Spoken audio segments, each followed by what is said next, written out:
time for our next virtual fireside chat now. We're changing things up a little bit. We're talking about the importance of DE&I in technology. My guest this afternoon is Elaine Montilla, Chief Technology Officer at Pearson. Very good to see you. Thanks for joining us today at Tech Live London. Hi, how are you? Nice to see you. Well, I'm very good, thank you. And I've been looking forward to getting onto this because we've been looking at AI a lot today, but I want to open things up and start looking at some other issues here because we don't want AI to dominate everything. It just dominates the rest of the news agenda. Let's not let it dominate too much today. I agree. Let's move on to some other subjects. First of all, let's get stuck into this. First of all, I want a bit of context about you, to be honest, if you don't mind, a bit about your background and what really inspired you to focus on diversity inclusion, particularly in the tech industry? Oh, that sounds great. Thank you. And before I start, thank you for the opportunity and making the space for us to have these important conversations. So a little bit of background. I was born and raised in the Dominican Republic. I actually moved to the US when I was 17 years old. I was ready to go to college. The only problem was I did not speak a word of English. And so that's where some of my challenges began. Why did I start on this work? Well, I would tell you that it was from personal experience. I actually faced places where people didn't look like me, people didn't sound like me. And so I felt like there was a lack of role models. And I wanted to make sure that I can do something to change that in the future. I entered rooms that were filled by men, mostly white men, and that was very intimidating to me at that age. And so the fact that I had a heavy accent and the way people treated me were some of the reasons where I said, you know what, whenever I make it, I don't know when, I need to make sure that I do something so that I can help my community. I think a lot of people learn through their career in that sense. I remember the very beginning of my career when I started in radio. I remember my very first bulletin I had to read. Someone had messed around with the studio beforehand and nothing went out on air. And after that, I thought, I'm never going to put someone in that situation. So I totally understand what you're saying with that. Exactly. Unconscious bias is a big section of this. Can you go through how unconscious bias has affected your career, how you see it in the tech industry, and how you can navigate it? Yeah, you know, I've been through a lot of that. And one of the things that I don't think we talk about enough is actually the intersectionality. Being a female, Latina, I'm a member of the LGBTQ community. Happy Pride, by the way. We're celebrating Pride here this month. It was difficult for me. I can tell you that I was walking into rooms where people didn't acknowledge me. I would also notice that my ideas were not taken seriously until probably a male will repeat the same thing that I said, which was a bit frustrating. I have better ways of dealing with it today. I can tell you that I was constantly interrupted and I learned so much. And that's one of the reasons I'm an inclusive leader today, and I'm always conscious of people speaking and making sure that I listen to them. Something else that happened that I think you would find funny is that I even had vendors come in to talk to the team, and they would address the men in the room instead of me, thinking that they were the CIO. This was when I was a CIO a few years ago. And so, you know, unconscious bias is something that we all need to manage. I think sometimes there is a misconception that some of us don't have it. I have it, you have it, we all have it. There's a lot of conditioned thinking that we grow up with. And so I've spent a lot of years educating myself, helping educate others. And I think for companies, it's really essential that we can provide unconscious bias and people can take this seriously. In some of our earlier sessions today, we've looked at the value of diversity and representation in decision making in different fields of technology to improve the end product, to improve the experience for the customer, improve things for the business. But for you, how have you used your platform to tackle the issues of underrepresentation for women, Latinas, the LGBTQ plus community in the tech industry? Yeah, you know, Neil, I've really made it my mission to address underrepresentation through my platform. And so it's twofold. First is through my company, 5X Minority. We do a lot of work to empower women and to make sure that their voices are heard. We do that through workshops. I do a lot of mentorship, formal and informal. And I collaborate with organizations like yours to use my voice. I also write for Forbes and on my blog because I believe in empowering others through education and information.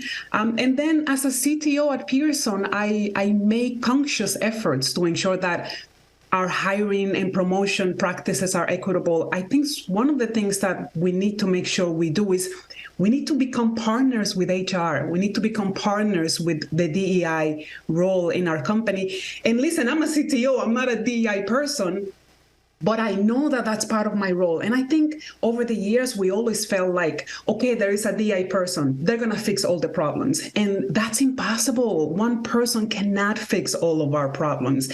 And so we need to learn how to become partners with HR, have the conversation going, ask questions, courageous questions at times, and make sure that diversity is part of everything I do. So HR is my partner everywhere I go. Important though, for you, how important is it that it's recognised that that diversity can benefit a business? It isn't just a box to tick, right, we've done that. How important is that link to the value to the business of embracing diversity? Yeah, I think we spend so much time creating products to serve our community. And so why not have people that look like the community that we're serving? And these are the people who really understand our users. I know as a Latina that there is so much that I bring to the table. There is also a ton of research that shows that diversity and inclusion actually increase the value of the company, even financially, even the financial success. You want to make sure that you have different voices. You don't want people to think and sound the same. And so I think that it is already something that we have to focus on because it benefits everyone in the end. For you, and I'm really keen to get into advice for people here, for you, what kind of steps can companies take today to really try and increase diversity and inclusion in their hiring or recruitment? What's your best guidance for them on that? Oh, that's a big one for me because of what I've seen over the years. And there's a few things that I recommend today. The first one is, let's make sure that we go back and we review our job descriptions. It's amazing to me how many people don't know this. There are a lot of words that we use in the job description that actually would move women away from applying for the jobs. Some of the words include words like ambitious and dominant and rock star or aggressive. We tend to not apply to jobs that use those words. There is actually a tool that I've used in the past. It's called Textio. And it actually, you upload your job description and it tells you any words that you need to remove. So let's make sure that our job descriptions are inclusive and they focus on the essential skills and qualifications that we need.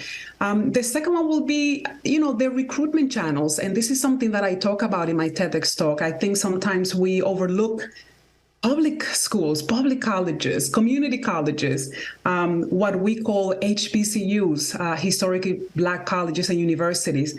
And a lot of the times we continue to go to the same places and then we wonder, why don't we find diversity? Well, maybe change the places that you go to. And then one more I can give you, I don't know if you've ever watched the show The Voice, one of my favorites. And this is something that I call the blind resume review. There is a lot of unconscious bias in the resume. When you look at a name, when you look at the year that someone graduated from college, so there is ageism. And they have done a lot of research that shows that when you read the name, depending on what the name sounds like, you would give it a lower rating. And so we have to make sure that companies use blind resume reviews when they identify information such as names and addresses. Let's remove all of that so that you focus on the skills. And something that a lot of my friends have shared with me is that sometimes when they go to interviews, the people interviewing them, they all look the same. There is no diversity in the interview panel. And I think that's the first time that we are actually showing ourselves as a company to someone that is coming in. Why not show the best of us? Why not show and select diverse candidates to run that process and make sure that the interview is structured and everybody gets asked the same questions? A lot of that can go a long way, actually. Yeah, with the resume or CV question, I employed a lady once. She was native Spanish, and she often used to put in 2 resumes for the same job. One with an anglicised name, one with her name, and I'm afraid there are no prizes on offer for which name got the most callbacks, unfortunately. I've seen that in reality, unfortunately, which is very unfortunate. That makes me very sad. Yeah. Well, on the upside, I gave her a job, and she was fantastic. So that was a happy ending there. What Good. I'd love to dig into, though, is examples. Where have you seen exceptional examples of people getting this side of things right? I think we're doing an amazing job at Pearson.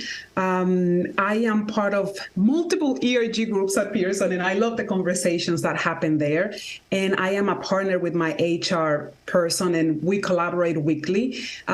Even before coming to Pearson, I worked at the City University of New York, and diversity and inclusion was at the center of everything they did. I think that there is a lot of work to do for companies. I think that some of the issues that I see is that sometimes people seem to be afraid of saying the wrong thing.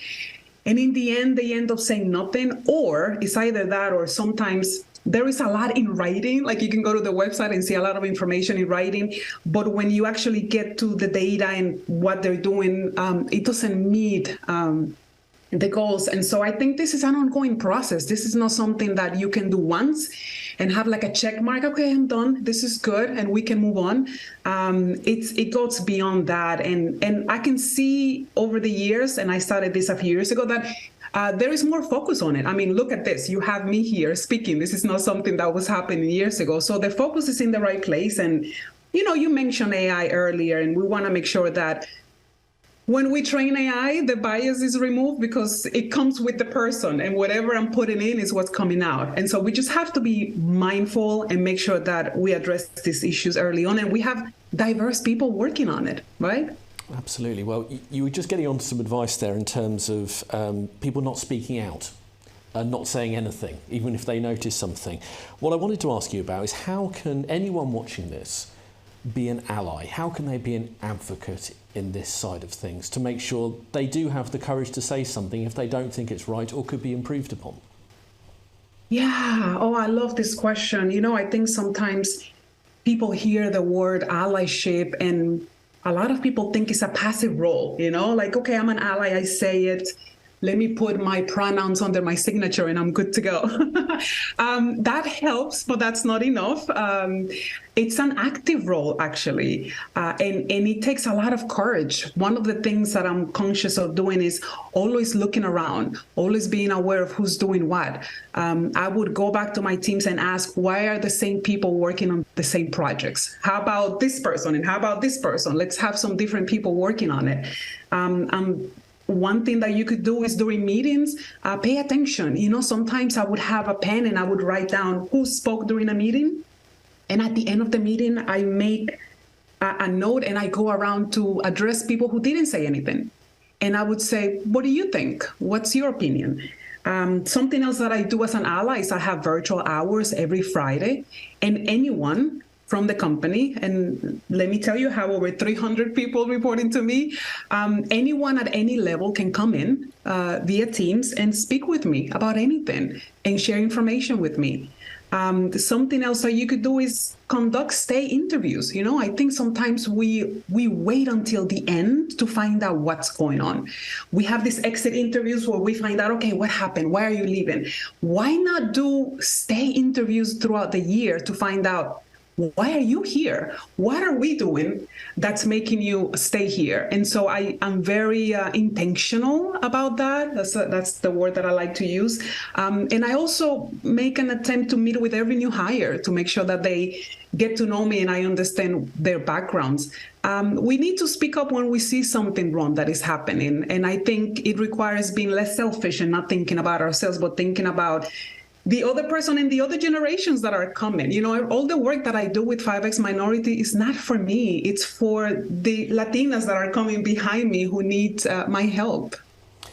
That's also somewhere I would like to take the conversation. Any advice you have for someone who might think they are from or are from an underrepresented group in society and they're wanting to get into the tech industry? What advice would you give them to further or advance their career? That's a good question. You know, as an immigrant, I really needed to focus on my education because I didn't have a choice. You know, I know that if you saw my resume, that is something that you could never take away from me, you know? And so for me, getting my bachelor's degree, getting my master's degree, getting certifications in technology is really important. And so I think make sure that you take the time to educate yourself so that no one can challenge you, right? I think a lot of compassion is needed, Neil. You know, I think that I had to spend a lot of time understanding where people were coming from, understanding why people do what they do, because it could be really exhausting, especially when you have a lot of titles that make you a minority. Sometimes it's exhausting to have to educate people constantly, to have to defend yourself constantly. And so I have a lot of compassion for myself. I meditate twice daily, and that helps. And so I would say, speak up when it's safe. You know, it's similar to an advice that I would give to a member of the LGBTQ community.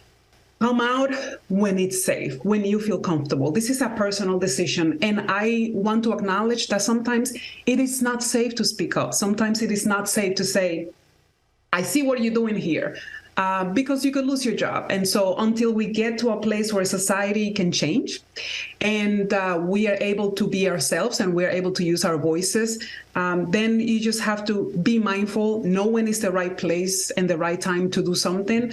And in the end, you always have a decision to make. You know, is this a company that supports me? Is this a place where I belong? And if not, you know what the decision is.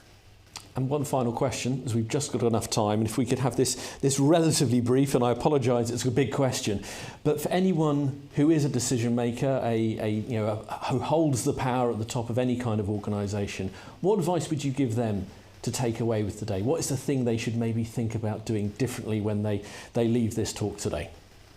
Oh, this is interesting. You know, I think that we don't spend enough time really listening to our employees. We say we're listening, but I don't think we really understand what that means. I would encourage everyone to spend time listening and then taking action. I think that there is no point on creating policies that don't get enforced, right? And so let's pay attention to that. Let's have places where people feel comfortable being themselves. Let's make sure that we enforce policies for prohibiting discrimination and harassment. Let's make sure that we create a space where we make ourselves available for others to come in. Let's review our hiring practices to make sure that we are looking in different places and we are supporting everyone who comes in. You know, a lot of women are leaving tech. And one of the reasons women specifically are leaving tech is because of the lack of support and mentorship. So let's make sure that we create the space where once we hire someone, that's not the end of the job. That's actually when it begins. Let's pair them with another person. Let's make sure that they get mentored. And something we don't talk about enough is sponsorship, you know? How can we have people who can sponsor others and help them move up the ladder and create spaces for it to happen? There is abundance. And I think sometimes there is a scarcity mentality that is holding us back. Okay, Elaine, I've really enjoyed our conversation today. Thank you so much for your company. Same here. Thank you. Thank you very much indeed.